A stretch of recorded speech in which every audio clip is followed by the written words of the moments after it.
In 1982, a sword and sorcery movie hit that had both fans and critics singing its praises. But the question is, does the story of Dar from the High Mountains truly hold up today? Let's find out. Today we're taking a look at the BeastMaster.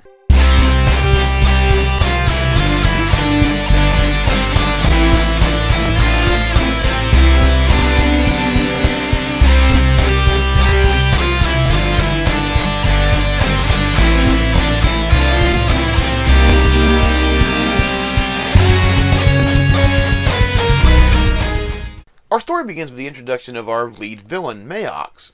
He's played by Rip Torn, and I would say before the drugs, but, well...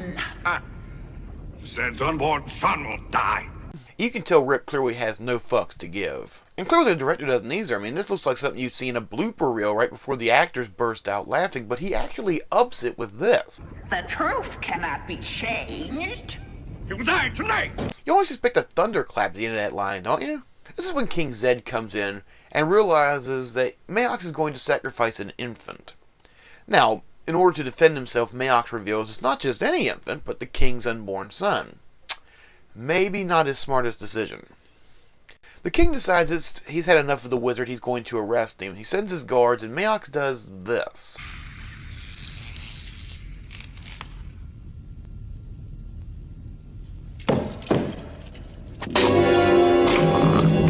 The fuck was the point of that? So yeah, he ends up getting arrested. It turns out the crack suicide squad does not repel King's guards. And on his way out of the castle, he signals one of his followers to carry out a ritual. And somehow, they get a cow into the king's bedchambers. I want to repeat that. They've just exiled a wizard.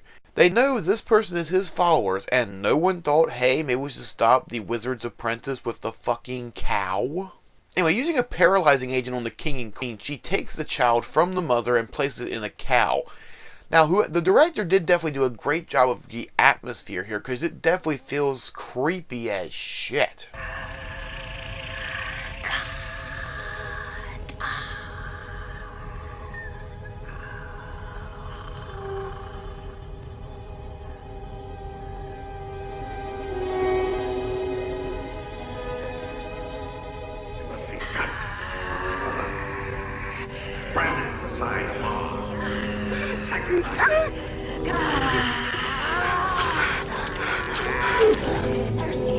That done, she leaves the castle, deciding to continue the ritual in the middle of the woods, as opposed to the area where she's already gotten security.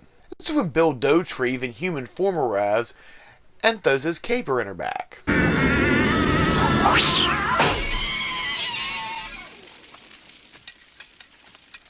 Run? These guns run from nothing. He takes it from her back, and we learn she's really not that good at teleporting. I mean, what if she has to do it more than once? Do we need the full face review?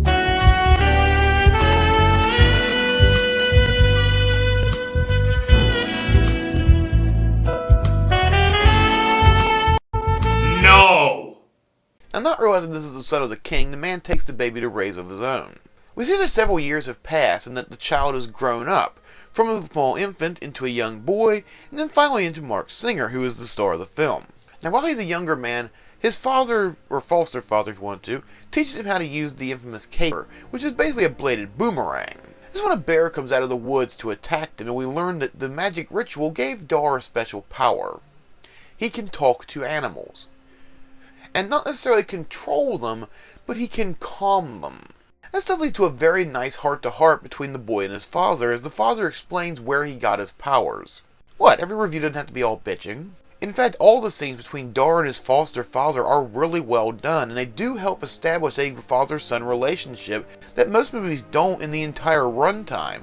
And bear in mind, this movie is only about 12 minutes in at this point.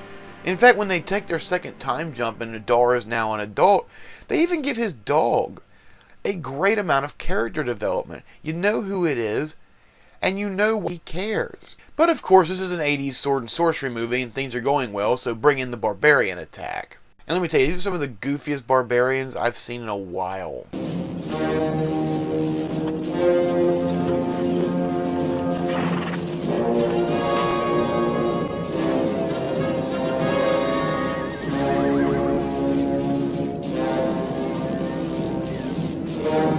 Of course, you gotta love Papa Dar. The guy's gotta be pushing 70, he just walks up like he don't give a fuck. Of course it goes horribly and they all die. This is where we see Mayox reintroduced many years later, and I'm guessing his followers did the black binocular trick, or they're just trying to make him look older, one of the two. At this point, the dog Kodo, who we've already established is clearly loyal to his master, he's taken an arrow to the side and he literally drags Dar's body away so that Mayox and his followers don't find him. It's not until Dar actually comes back too and the dog is able to essentially say his goodbyes that he passes away. It's well done scene and it's actually pretty sad. And this was definitely a bad day for Dar. We went from a happy village to Jakoda in about 2 minutes. And I'm not gonna lie, him taking the dog back to his father, the way they have the music and everything playing, it definitely does have an emotional tone.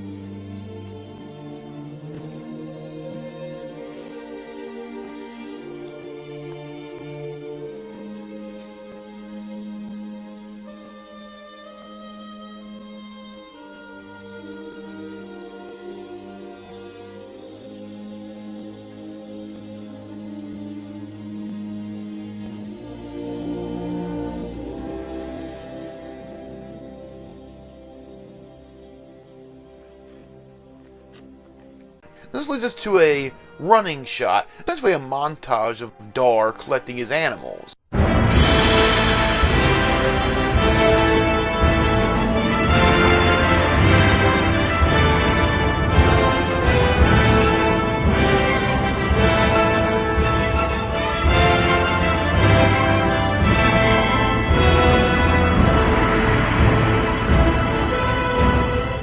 Along the way, he befriends an eagle he names Shirak, 2 ferrets who like to steal things he names Kodo and Podo, and he rescues a black tiger from being tormented by a random group of evil soldiers. Your name is Ru. Now, fun fact about the eagle.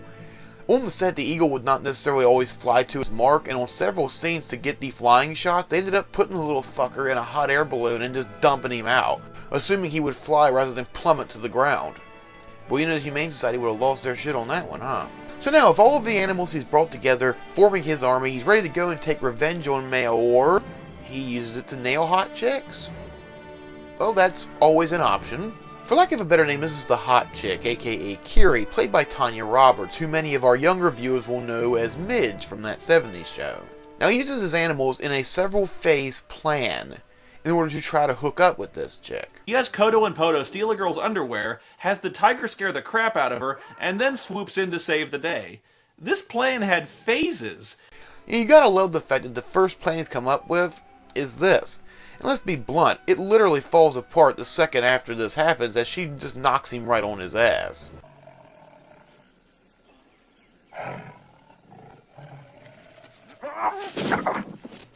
Who are you? Our hero, ladies and gentlemen. Damn. Now we find out she is actually going back to Mayox's pyramid, and you think this would be where he jumps to action, getting the play to get in right into the villain's fortress. He even agrees to go with her, and you could almost hear Rue calling him a dumbass at the end of this scene. You dumbass. But from here we actually splice into what apparently it looks like an entirely different film. It's almost like someone took a chapter from Yor, the Hunter from the Future, and we see Dar fighting against half-man, half-bat in order to save people inside of cages. People, I might add, that have never been mentioned in the film and will never be mentioned after this scene is over. It's literally like a Family Guy cutaway.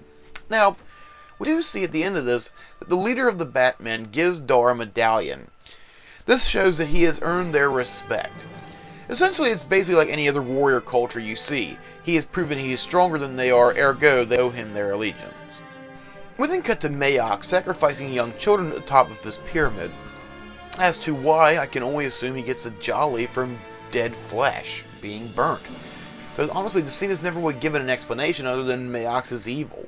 But that kind of sums up every scene that Mayox is in. It's almost like, are you still evil? Yes. The end. Now, Dar arrives midway through the sacrifice and does nothing except make eyes with the hot chick. That's it. Guess the smell of burning children gives him a fucking jolly too.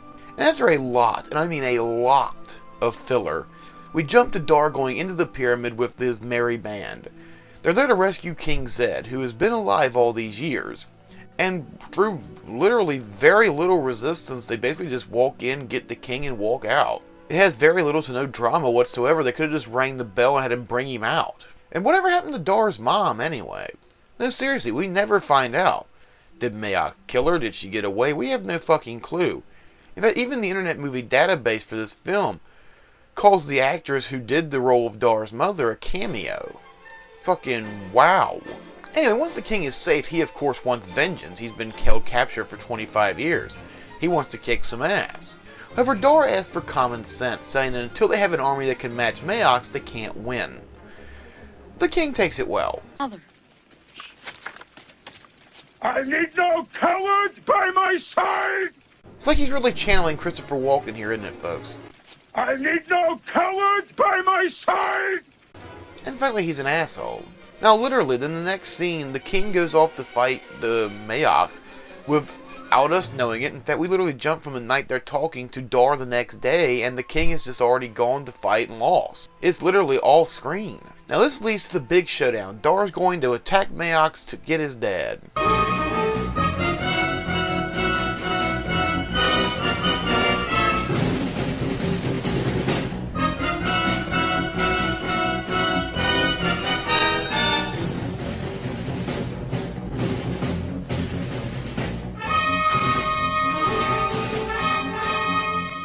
And this is also one of the sadder moments of the movie.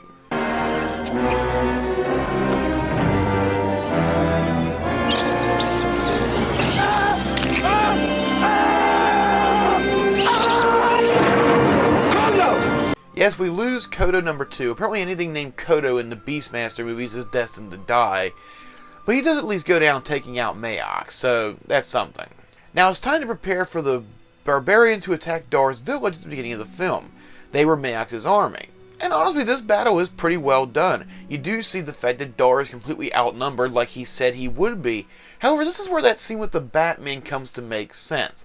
They jump into the fray, helping Dar and his people protect the city and defeat Mayock's goons. Now, Dar leaves the city in the care of his younger brother, as he was raised to be a king and Dar was not. He even gives his younger brother the infamous caper, the bladed boomerang, and walks off into the sunset with his hot chick and his animals.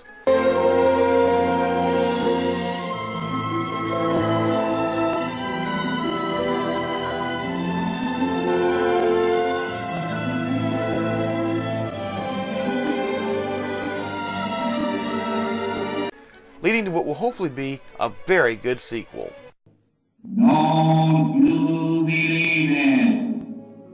Overall, for a movie as old as it is, the BeastMaster holds up pretty well. Yeah, there's a few goofy effects, but again, this is 1982, so you gotta let some shit slide. Overall, I would highly recommend you give it a watch. I enjoyed it, and I'm sure you will too. So next time, this is Dig a Goose saying thank you very much for watching, and I'll see you next time.